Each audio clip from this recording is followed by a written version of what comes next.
ఆ రాత్రి వర్షాలకు కరెంటు స్తంభాలన్నీ కూలిపోయినాయి. తెల్లారు ఆదివారం నేను లేచాను, అంటే అటు నడుచుకుంటూ కొంచెం పోతూ ఉండగానే అక్కడ కరెంటు వైరు నా ఛాతికి తాకింది. చూసుకోలే, కరెంటు వైరు మీద ఇట్లా పట్టుకున్నాను, కథం ఇక వదిలిపెట్టట్లేదు. అది నా సౌండ్ తో నన్ను మొత్తం లాగేసింది. నాకు గుర్తుంది, మెదడు పనిచేస్తుంది, కళ్ళు కనపడట్లేవు, మాట రాదు, చచ్చిపోయాను. ఇంకా అంతే. ఏంటి బాబన్నా ఇంకోసారి అన్న? చచ్చిపోయాను. ఇంకా అంతే.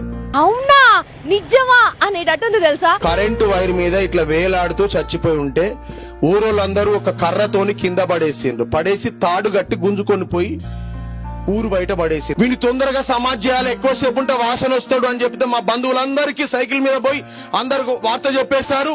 డబ్బులు కొట్టుకుంటా ఇక లేపండి అని మా పొలం దగ్గర ఒక స్థలం ఉంటే ఆడ సమాధి తీసి వచ్చిండ్రు.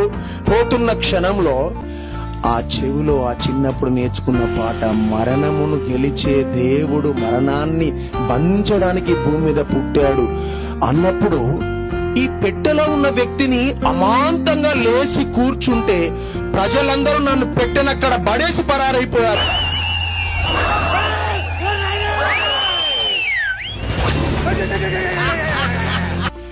మన మూర్తులు ఎవరైనా మన ఇష్టమైన దేవతలు గాని దేవుళ్ళు గాని ఎవరైనా కనపడ్డారంటే నేను అంటున్నా, నాన్న వాళ్ళు ఎవరు కనపడలేదు నాన్న, కానీ చిన్నప్పుడు నేర్చుకున్న యేసయ్య పాట వినబడుతుంటే ప్రాణం వచ్చింది నాన్న. ఎన్ని ఎన్ని ఎన్ని ఎన్ని ఎన్ని ఎన్ని దారుణాలు సార్.